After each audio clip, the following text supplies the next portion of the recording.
Bom dia, turma, tudo bem? Vamos dar início, então, à nossa quarta e última aula. Hoje nós vamos falar sobre a regulação da pressão e a hemostasia.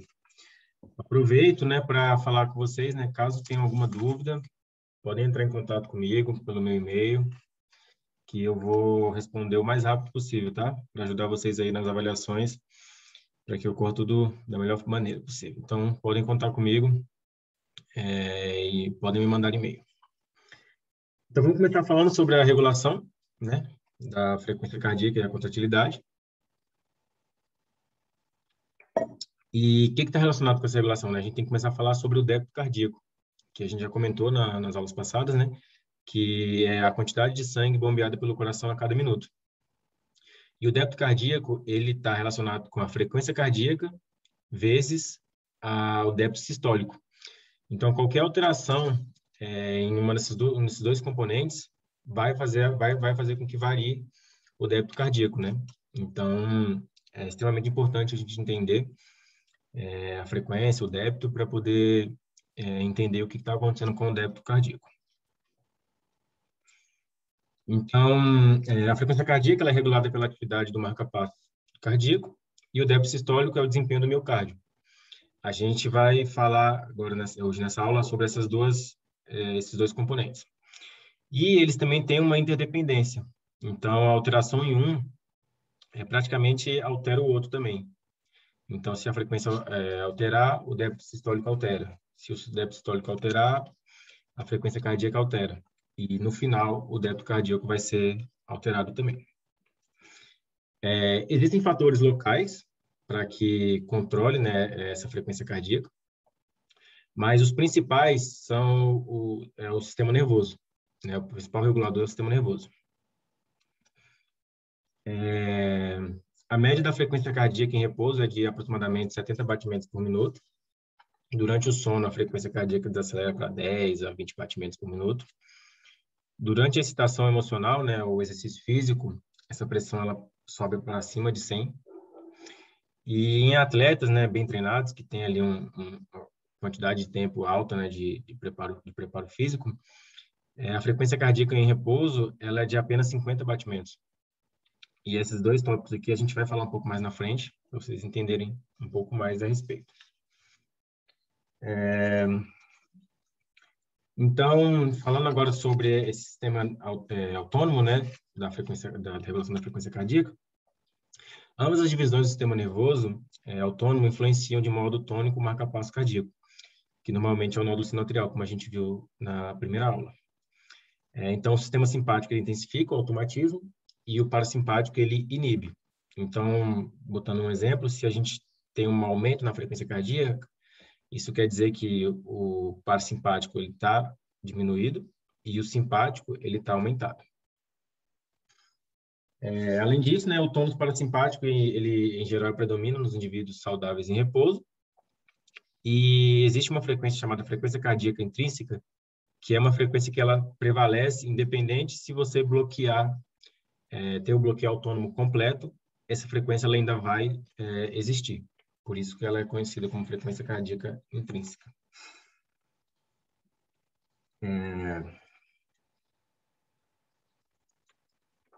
Então, como as vias parasimpáticas e simpáticas, elas são o principal regulador na frequência, vamos falar um pouco mais sobre ela.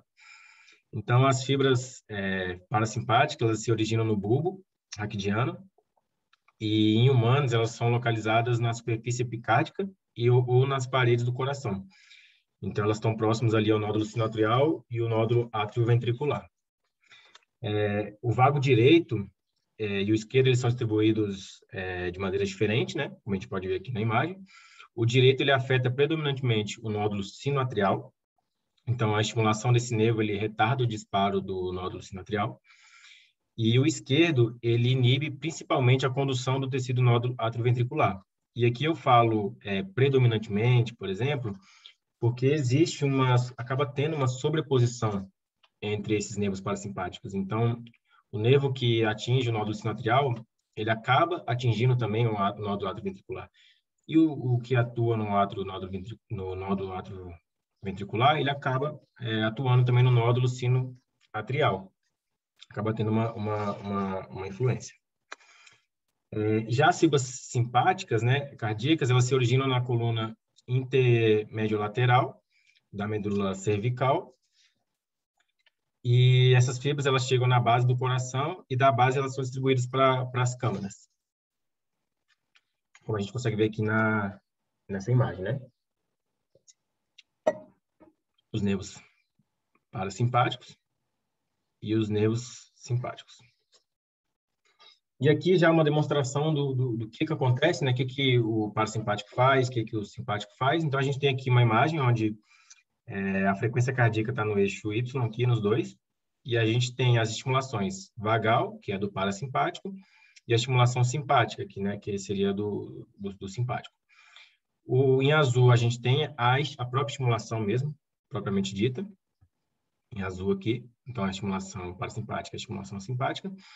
E aqui em vermelho e em verde, a gente tem a frequência. Então, a gente percebe que com a estimulação vagal, a frequência ela cai, e com o fim da estimulação vagal, a frequência sobe novamente.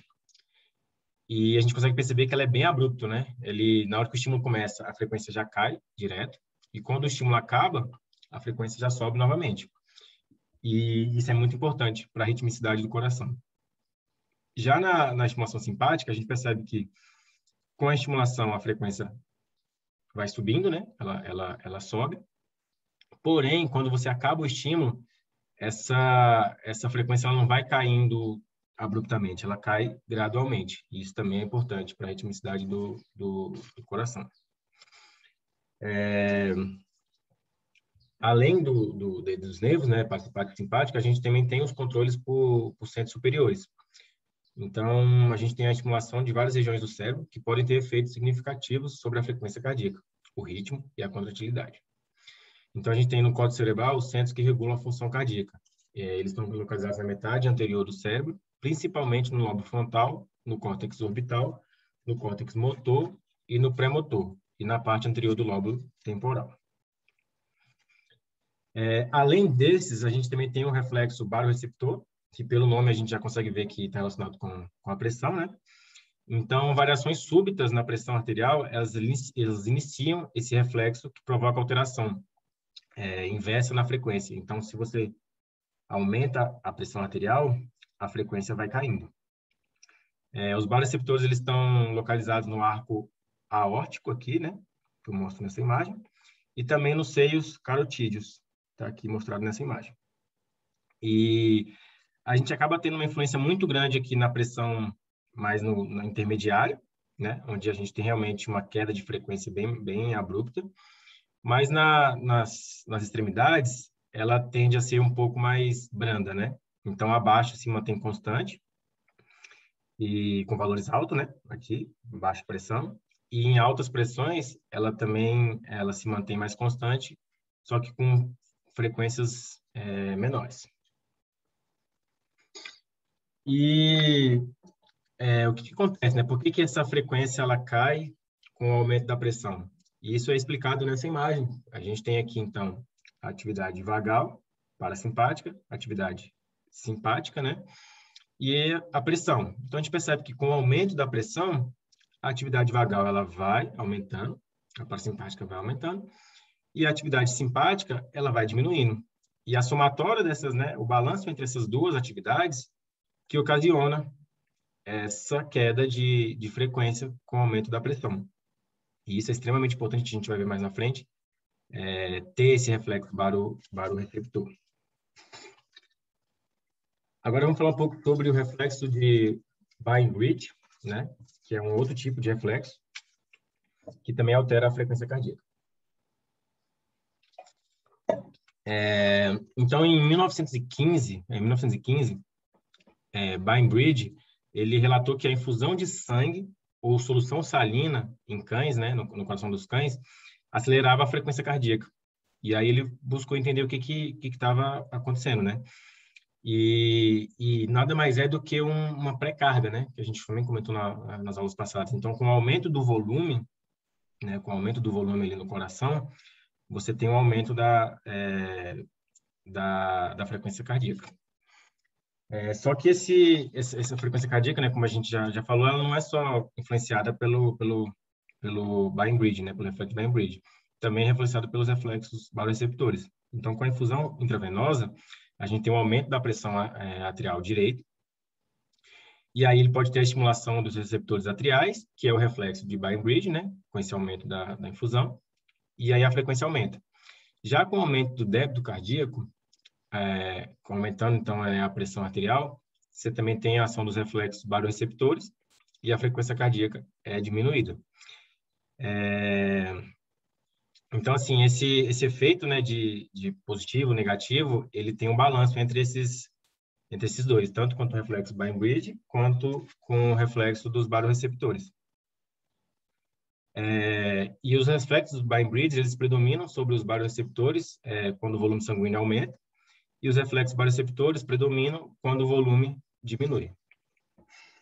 Uma outra forma também de ter essa regulação é pela respiração. Então, a gente tem aqui conhecido como arritmia sinusal respiratória, onde a frequência cardíaca ela é alterada devido à expiração e à inspiração. Então, a gente consegue perceber que com a inspiração, a frequência aumenta, mas com a expiração, a frequência diminui. A atividade neural ela aumenta, né, nas fibras simpáticas durante a inspiração e as fibras vagais durante a expiração. Por isso que tem esse aumento e essa diminuição. Então, a gente tem, né, o centro respiratório, né, direto, que vai afetar o centro cardíaco e vai afetar a frequência. A gente tem a variação intratorácica, né, que você aumenta, com a inspiração, você tem os receptores de estiramento, e esses receptores, eles vão dar um feedback para o centro cardíaco vagal, que vai também alterar a frequência. A gente tem o próprio reflexo Bainbridge, que a gente já comentou, e o reflexo dos baroreceptores. Além desses, a gente também tem os reflexos dos quimiorreceptores. Esse reflexo, né, eles podem ter um efeito primário, então direto, né, nos quimiorreceptores, por cento vagal bulbar, dando com feedback positivo, né, diminuindo a frequência cardíaca. Ou também pode ter um efeito secundário, que é você tem os quimiorreceptores periféricos atuando na atividade respiratória. Então, você pode ter tanto a hipocapnia, que é o estado de redução de CO2 no sangue, quanto o estiramento do pulmão aumentado. E esses efeitos secundários também atuam no centro bulbar e afetam a frequência cardíaca também. Existem também os reflexos dos receptores ventriculares, então, receptores sensoriais localizados próximos ali à superfície endocárdica dos ventrículos, eles ativam efeitos reflexos similares aos provocados pelos baroreceptores, né, da questão do aumento da pressão. Então, com a excitação desses receptores endocárdicos, ocorre a diminuição da frequência cardíaca, igualmente quando ocorre nos baroreflexos. E são excitados por vários estímulos mecânicos e químicos, e essas funções fisiológicas elas são meio obscuras ainda, então não se sabe exatamente o que acontece. Agora, falamos né, da regulação da frequência, agora vamos falar sobre a regulação do desempenho do miocárdio, que é o outro componente que afeta o débito cardíaco. Então, essa regulação ela pode ser intrínseca, do desempenho do miocárdio, então pode ser o mecanismo de Franz-Starling, o balanço entre o débito ventricular direito e o esquerdo, e a regulação induzida pela frequência, ou ela pode ter uma regulação extrínseca do desempenho do miocárdio, que é o controle nervoso, o controle químico e gases sanguíneos.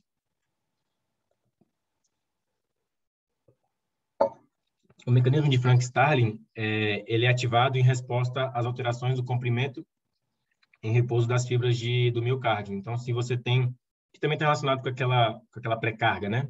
Então, se você tem um aumento, né, da função ventricular, quando você está tendo um aumento no volume, né, no coração, estão gerando um aumento dessa pré-carga. Então, com o aumento da pré-carga, você tem um aumento da função ventricular, até chegar numa máxima, né? Esse mecanismo, ele é muito importante na resposta fisiológica. baseado nessa questão de comprimento e tensão, né, do músculo cardíaco. Então, se ele tende a aumentar, se ele aumenta, né, recebendo um maior volume, ele tem um comprimento, uma maior tensão, e ele acaba tendo uma contração mais forte, né, para poder ejetar todo o sangue do coração. Esse miocárdio saudável, né, ele é capaz de fazer esse bombeamento de qualquer quantidade de sangue que tiver contido lá. O que vai realmente alterar é a força, né, da contratilidade que vai ter. E é simples, né? Essa mecânica é simples. Imagina que o ventrículo, né, vai enchendo, ele vai enchendo, fazendo com que aquele músculo cardíaco ele vai se estendendo, estendendo. Só que o natural dele é querer voltar. Então ele vai se estendendo e quanto mais cheio, mais ele vai usar a força para voltar e maior vai ser essa contratilidade. Além disso, né, além do próprio volume, né, além da própria pré-carga, a gente também tem a questão do cálcio, né? Que você vai tendo uma maior sensibilidade, né? Com esse aumento, você vai tendo uma maior sensibilidade ao cálcio. E com uma maior sensibilidade ao cálcio, você gera uma maior contração também. E, por fim,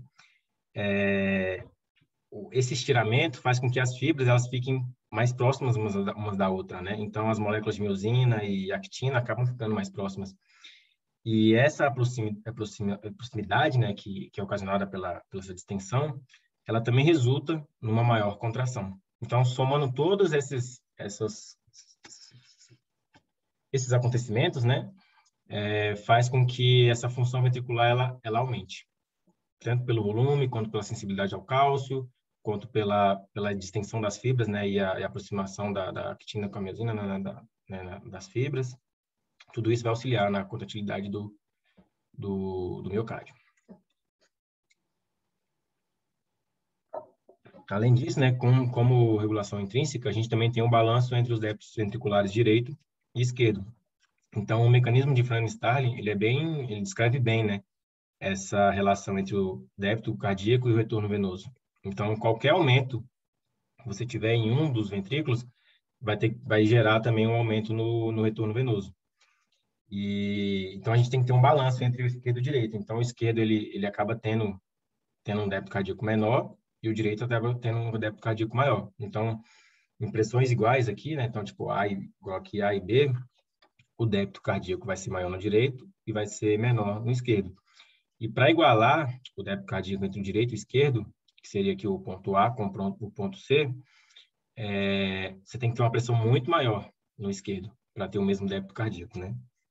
E esse balanço ele é extremamente importante para o bom funcionamento do miocárdio.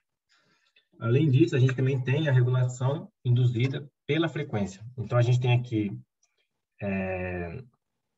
uma vez a cada 20 segundos, né? A frequência que vai ser de uma vez a cada 20 segundos. E aqui, uma vez a cada 0,63 segundos. Então, o desempenho do miocárdio, ele também é regulado por essa variação de frequência, com que as fibras do miocárdio se contraem. Então, se você tem aqui uma frequência maior, né? Porque o tempo está menor, você tem um aumento também nessa força. Então, a gente tem aqui, por exemplo, com 20 em 20, a gente está com uma força bem menor. Quando chega a 0,63, né, que seria uma frequência bem maior, porque ocorre muito mais rápido, essa força ela é aumentada. E esse aumento também, né, ele está relacionado com o cálcio, né? Então, se você tem várias despolarizações, né, em sequência, a gente percebe que a primeira despolarização, o influxo de cálcio, ele tem um certo tamanho, né? Só que se você pega a sétima despolarização em sequência, você vê que esse fluxo de cálcio aumentou.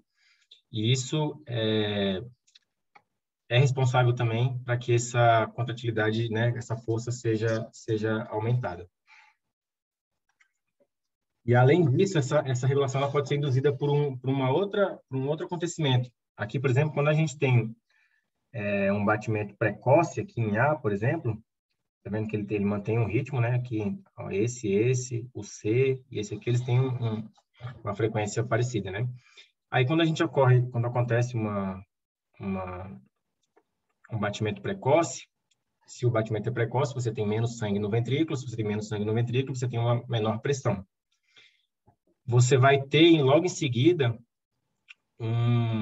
tipo um balanceamento, né? Um balanceamento desse batimento precoce. Então, ele vai ser um batimento muito mais forte, né? Você vai ter uma pressão muito mais forte para compensar esse batimento precoce aqui. Então, tá aqui constante, você tem o precoce. Para balancear, né? Para compensar, você vai ter uma pressão maior ainda, porque aí com o somatório dos dois acaba dando, né, a média parecida com o normal. E aí depois ele volta a ter uma frequência parecida. E esse batimento, quanto mais precoce, maior vai ser, né, a força compensatória. Então, se você tem aqui um batimento bem prematuro, você vai ter uma força bem baixa.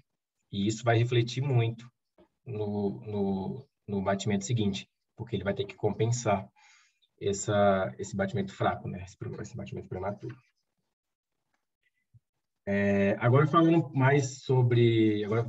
sobre os efeitos extrínsecos, né? Sobre a regulação extrínseca, vamos começar falando sobre o controle nervoso. Então, a gente tem a influência simpática, novamente, né?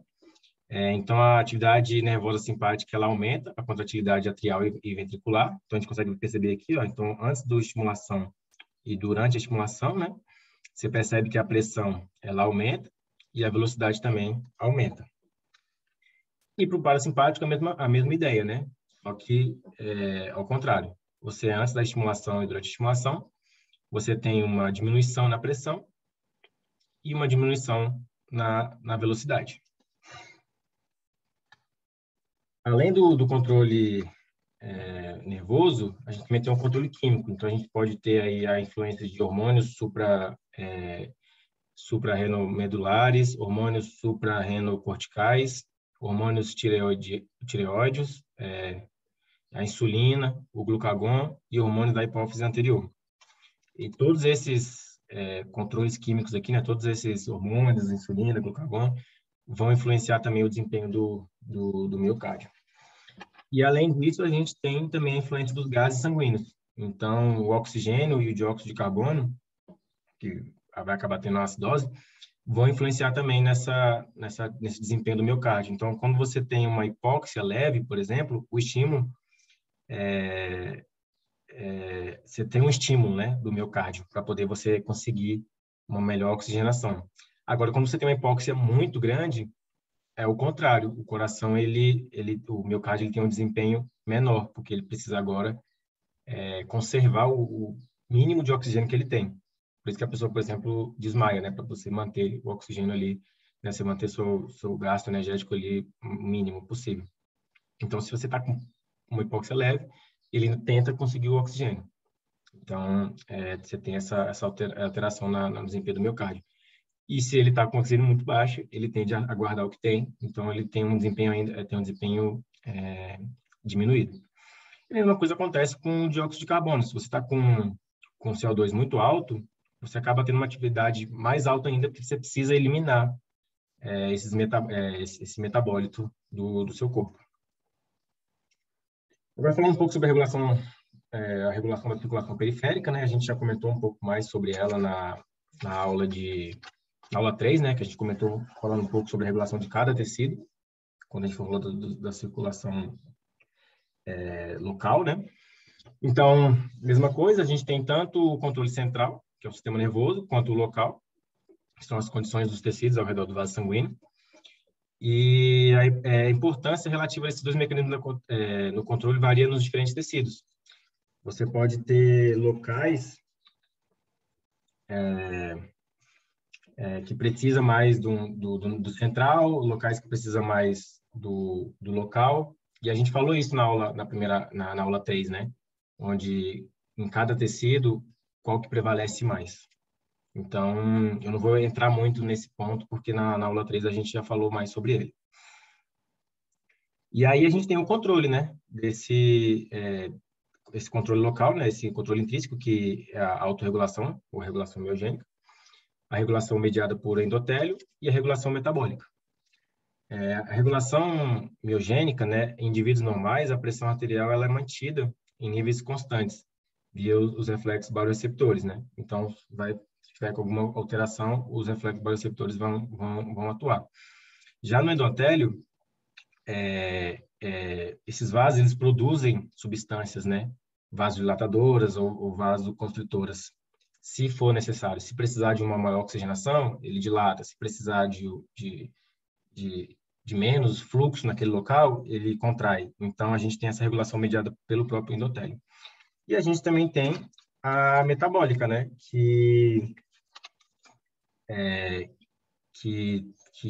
Por exemplo, a gente pode dar um exemplo que afeta, o O2, ele afeta, né? Então, quando a oferta de O2 nos tecidos diminui, mais substâncias vasodilatadoras, elas são liberadas para que o vaso, ele dilate e tem um fluxo maior, e aí aquela baixa oferta de O2 é aumentada porque o fluxo aumenta e chega mais O2 naquele local. Então, a gente, além dessa regulação do endotélio, a gente também tem essa regulação metabólica. Aqueles foram os controles intrínsecos. A gente também tem os controles extrínsecos, né? Então, a gente tem, por exemplo, a vasoconstrição neural simpática, a influência neural parasimpática, os fatores humorais, então, por exemplo, a gente tem a epinefrina, que vai aumentar a contratibilidade, né? É um vasoconstritor. E a gente também tem os reflexos vasculares, então a gente tem os barorreceptores arteriais, os receptores cardiopulmonares, os quimiorreceptores periféricos e centrais, o hipotálamo, o cérebro, a pele e vísceras e os reflexos pulmonares. Só que esses reflexos, né, esses controles, eles não atuam isoladamente, eles têm um balanço entre eles. Então, você tem tanto um balanço entre os fatores extrínsecos e os intrínsecos, para fazer com que essa regulação seja feita da melhor maneira possível. Então, o duplo controle dos vasos periféricos, pelo mecanismo intrínseco e extrínseco, eles provocam importantes ajustes cardiovasculares. Então, em alguns lugares vai ter mais intrínseco, em alguns lugares vai ter mais extrínsecos, em outros lugares vai ter uma competição entre os dois, mais pareada.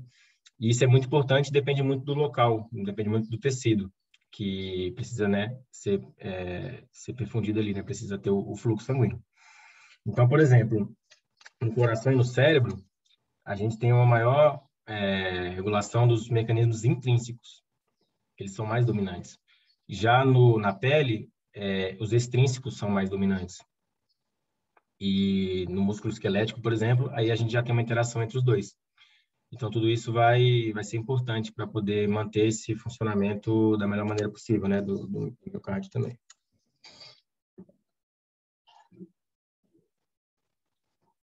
Aí, continuando, né, falando sobre o débito cardíaco, a gente tem, então, a frequência cardíaca, né, que a gente acabou de comentar. A gente tem a contrabilidade do miocárdio, que também a gente comentou, e que são os fatores cardíacos, mas também a gente tem os fatores de acoplamento. O que seriam esses fatores de acoplamento, né? Eles constituem de acoplamento, né? Pois eles constituem um acoplamento funcional entre o coração e os vasos sanguíneos. Por isso, o fator de acoplamento, que é a pré e a pós-carga. Então, a gente tem a curva da função cardíaca, que é a relação de Frank-Starling, né? Que é a pré-carga, que a gente já comentou. E tem a curva de função vascular, que ela define a dependência da pressão venosa central do débito cardíaco. E essa curva de função vascular, ela depende apenas de certas características, então, do sistema vascular. Então, ela, por exemplo, depende da resistência vascular, periférica, da complacência venosa e arterial e do volume sanguíneo. E também existem fatores que influenciam nessa curva de função vascular. Fatores como dependência da pressão venosa do débito cardíaco, que é a alteração, né, da pressão venosa e da pressão arterial, o volume sanguíneo, que está relacionado com a complacência, o tônus venomotor, que está ali relacionado com o volume sanguíneo, reservatórios de sangue, resistência periférica, e a inter-relação entre o débito cardíaco e o retorno venoso. E aí, para terminar, eu queria falar um pouco mais sobre dois tópicos, né? O exercício e a hemorragia. Por que a gente vai falar sobre isso, né? Porque, assim, primeiro a gente tem que entender qual que é, voltando lá na aula 1, né? Qual que é a função do sistema cardiovascular, né? Então, a função primária do sistema circulatório, ele é levar, né, os nutrientes e retirar os produtos metabólicos do corpo, né? Então, ele tem, uma das principais funções é essa. Então, como você tem um sistema ali bem regulado, você, com todas as regulações correndo bem, você consegue ter um bom funcionamento. Mas e se o ambiente sai, né, do normal? Ele vai para uns extremos. Então, por exemplo, para um aumento, que seria o exercício, que nesse caso, e para uma perda, para uma diminuição, que seria a hemorragia, né, que seria a perda ali de sangue.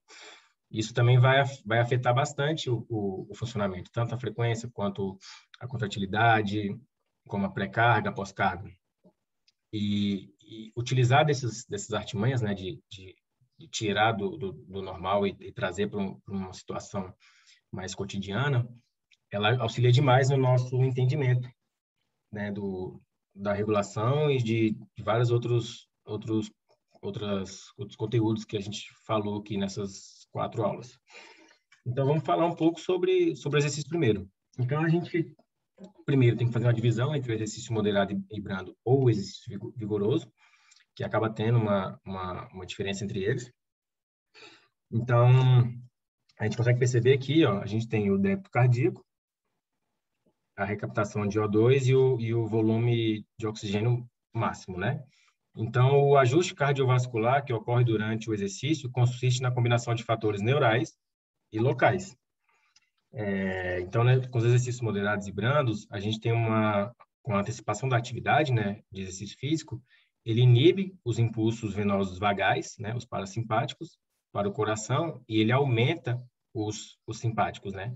Então, você tem um aumento na frequência cardíaca e na contratilidade. Então, você, consequentemente, tem um aumento do débito cardíaco. E quando isso ocorre nessa estimulação cardíaca, o sistema venoso simpático também altera a resistência vascular periférica. Então, a vasoconstrição mediada pelo simpático, ele direciona o sangue para a pele, para rim, para os músculos intactos, né, agora que eles precisam ser irrigados, porque eles entraram em atividade. Então, essa imagem aqui, ele mostra bem isso, né? Ele mostra aqui que, com o aumento do débito cardíaco, você tem aqui um aumento, né, na recaptação de O2, visto que tem mais sangue sendo direcionado para aqueles locais. Então, o músculo ele vai aumentando bastante. Então, o fluxo ele aumenta aumenta bastante no músculo. Ele aumenta no coração também. No cérebro não aumenta tanto, ele tende a ficar bem constante. E para a pele, ele acaba aumentando também. Inicialmente, ele diminui, né, porque a temperatura do corpo aumenta, né, então você tem a vasodilatação. Então, o débito cardíaco acaba diminuindo um pouquinho, mas logo em seguida ele começa a aumentar. Tanto que a gente vê, né, acaba que tem algumas pessoas começam a fazer exercício físico, por exemplo, eles acabam ficando vermelhos, né? Que é o sangue indo para a pele. E, né, porque ele acaba tendo essa regulação neural e aí acaba tendo esse direcionamento para a pele e para os músculos, né, que são bem ativos na hora do exercício. E, além disso, você também tem uma alteração nos capilares, visto que se você está tendo mais exercício, você está fazendo mais exercício, né? Você estava em repouso e agora você está fazendo exercício, você precisa de ter mais fluxo naquelas regiões. Então, no repouso, você tem uma quantidade de capilares perfundidos. No exercício, você tem muito mais, você tem quase todos ou todos os capilares perfundidos. E isso é extremamente importante porque vai auxiliar nas trocas gasosas, né? Então, quanto mais capilares perfundidos, maior a área transversal para ter a troca gasosa e levar os nutrientes para os tecidos, né? Para eles terem o melhor funcionamento e não terem supressão de oxigênio.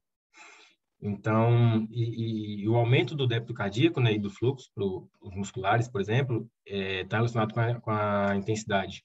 Então, quanto mais intensidade no exercício você fizer, maior vai ser o débito cardíaco e maior vai ser esse fluxo para os músculos, por exemplo. Aí aqui, a gente tem uma imagem bem interessante que vai explicando tudo o que acontece quando você começa a fazer o exercício, né? Então, por exemplo, você tem aqui um aumento da frequência cardíaca com o aumento do trabalho, né? Ele vai aumentando. Você tem um aumento do débito sistólico até atingir um platô. Você também tem um aumento do débito cardíaco, né? Pela atividade maior dos nervos simpáticos do que dos parasimpáticos, né? Você também tem um aumento na pressão arterial.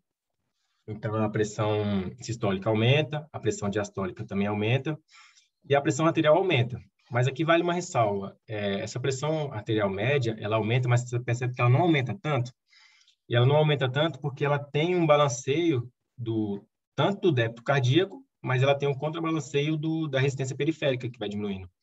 Então, a somatória dos dois, do débito cardíaco com a resistência periférica, faz com que essa pressão média ela aumente, mas não aumente tanto quanto aumentou aqui, né? Tanto quanto poderia aumentar se dependesse só do débito cardíaco. E agora, então a gente tem novamente, né, a diminuição da resistência periférica, e isso é importante, né, para poder o sangue chegar na periferia, né? Então você não vai ter ali uma resistência tão grande para que o fluxo chegue lá. Obviamente, você tem um aumento de consumo do oxigênio, porque você precisa de mais oxigênio, porque você está tendo um estímulo maior. E você também tem uma diferença maior de oxigênio artério-venoso. Tem um aumento dele também. E essa questão do oxigênio ela é muito importante, porque a liberação do oxigênio do vaso, ele é facilitado pelo deslocamento da curva de dissociação da oxihemoglobina. E o que isso quer dizer, né? Então, assim, com o exercício físico, você acaba tendo menos O2 ligado à hemoglobina. Então, você tem uma ligação diminuída. E essa ligação diminuída ela é extremamente importante, porque se você tem menos O2 ligado à hemoglobina, isso quer dizer que você tem mais O2 disponível para os tecidos.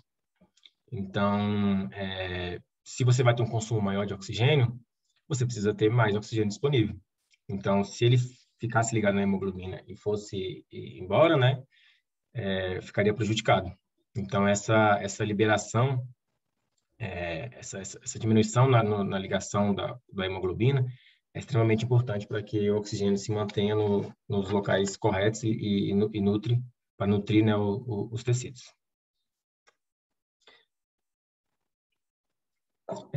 No exercício vigoroso, a ideia é a mesma, né? Se você tem um maior estímulo, você vai aumentando tudo que eu falei também.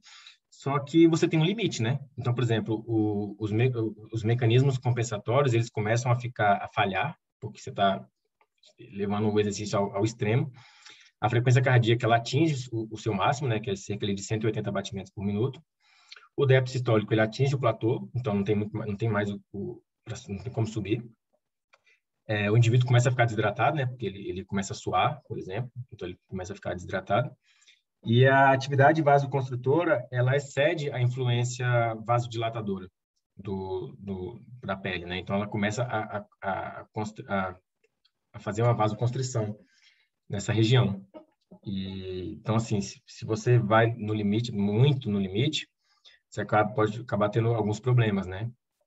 Então, por isso que é importante você manter um exercício regular e aumentando aos poucos, não fazer um exercício muito vigoroso se você não está acostumado, para que você não tenha um aumento repentino, né, da frequência, do débito, o sistólico, débito cardíaco, da própria pressão. O consumo de oxigênio vai ficar prejudicado, porque seu corpo não está acostumado com aquele exercício tão vigoroso, e aí ele não vai ter uma disponibilidade tão alta de oxigênio. Então, é importante tomar muito cuidado, porque isso pode acabar acarretando em sérios problemas, né? Então, por exemplo, o pH tecidual e o pH sanguíneo, eles acabam diminuindo, então vai gerar um aumento de produção do ácido lático, que eu acredito que vocês já devem ter escutado falar, e de CO2. E aí, esse ácido lático, ele é muito importante, porque você você consegue fazer exercício, né? Você consegue fazer o exercício ali, o seu máximo, até a capacidade que você consegue de sentir dor, né? Então, quanto mais exercício vigoroso você vai fazendo, maior é a produção do ácido lático. E aí chega num momento que você não tem mais condição de fazer exercício, porque a dor é tão intensa que cessa. Então, tem que tomar bastante cuidado com todos esses componentes para você não ter nenhum problema, não ter uma parada cardíaca, por exemplo, com um exercício muito vigoroso. Então, falando agora da recuperação, né, do pós-exercício. Então, quando o exercício cessa, a frequência cardíaca e o débito cardíaco, eles começam a diminuir, né? Então, vai diminuindo rapidamente. O controle simpático começa a ter a sua remoção e voltar a ter, né, o parasimpático, como eu disse lá, que em repouso predomina. A resistência periférica total ela permanece baixa por algum tempo e depois por algum tempo depois do exercício cessar. E isso acontece porque você tem os metabólitos, né? Os vasodilatadores, que eles acabam se acumulando durante o exercício, porque você precisa de um aumento do fluxo, né? Em determinados locais. Então, o vaso dilata para que tenha um fluxo de sangue maior e uma oxigenação melhor. Então, acaba que essa resistência ela demora um pouquinho mais para... ela permanece baixa mesmo depois que o exercício cessa. Como resultado do débito cardíaco diminuído e da persistência da vasodilatação do músculo, a pressão arterial cai, com frequências abaixo do nível de pré-exercício, por breves períodos, né? Então ele tende a voltar ao normal. E a pressão é, então, estabilizada nos níveis normais pelos reflexos baroreceptores. Então a frequência ela começa a cair, né? E aí a pressão arterial começa a cair demais, e aí os reflexos baroreceptores eles entram em ação para que essa frequência ela retorne ao normal. E aí entra essa parte que eu falei do treinamento e condicionamento físico, né, das pessoas que já são atletas, por exemplo, porque elas vão ter capacidade melhor de suportar todas aquelas variações de débito sistólico, débito cardíaco, consumo de O2, e isso ajuda por quê? Porque a resposta do sistema cardiovascular ao exercício regular, ela aumenta a capacidade de liberação do O2 para o músculo, então você vai ter uma oxigenação mantida ali, e também melhora a capacidade do músculo em utilizar o oxigênio. E então, assim, esse treinamento ele vai aumentando esse volume de oxigênio máximo, então você consegue estender um pouco mais a sua capacidade. Por isso que é importante você ter o condicionamento físico, você treinar, para aí sim você começar a fazer exercícios vigorosos, por exemplo. E isso é o que acontece com atletas de alto nível, né? Por eles treinarem todos os dias, praticamente, o corpo deles vão acostumando, eles vão adaptando melhor a essa capacidade de liberação de oxigênio, melhor capacidade de utilizar o próprio oxigênio. Então, você consegue ter um débito cardíaco melhor, o débito sistólico melhor, e não acarretar em possíveis problemas como parada cardíaca. Claro que mesmo se você exagerar muito, isso pode vir a acontecer. Então, o treinamento e o condicionamento são extremamente importantes para que evite problemas como esse. Os atletas muito treinados, né, como eu disse, têm a frequência cardíaca em repouso mais baixa, que isso também auxilia, né, para esse débito cardíaco não crescer demais. E ele é causado pelo tônus vagal mais intenso e pelo menor tônus simpático. Então, você tem ainda mais em repouso a influência do nervo parasimpático do que o simpático, né? Que em repouso em adulto normal já é comum, mas no atleta é ainda maior. E com isso você tem um maior débito sistólico também e uma resistência periférica mais baixa que antes do treinamento. Agora, levando para o outro lado, né, que é falando agora da hemorragia, que já é então realmente a perda de sangue, a gente tem o sistema cardiovascular, né, que é o principal sistema afetado nos indivíduos que perdem grande quantidade de sangue. A pressão arterial sistólica, a diastólica e o pulso diminuem. As veias se colapsam, a pele começa a ficar pálida, né, porque para de ter fluxo de sangue para a pele.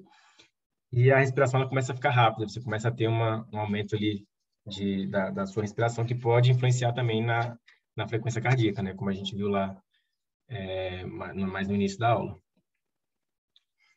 Então, você acaba alterando, você tem duas possibilidades ali, né, do custo da pressão sanguínea. Então, o custo ele pode ser alterado por todos esses mecanismos compensatórios, descompensatórios e a interação entre eles.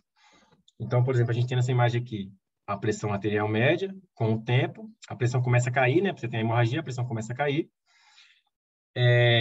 Naturalmente, a pressão volta a subir, né? Porque você tem aqui os mecanismos compensatórios, os reflexos baroreceptores, os reflexos quimioreceptores, que vão tentar controlar essa hemorragia, né? Para que a pressão não continue caindo e aí que ela retorne aos níveis normais e a pessoa consiga sobreviver. Mas também você tem um custo que pode gerar, né, acarretar na morte, porque você tem um aumento do mecanismo descompensatórios. Então, na hora que a pressão cai, ela começa a subir naturalmente, mas ela não consegue continuar a subida, porque os descompensatórios são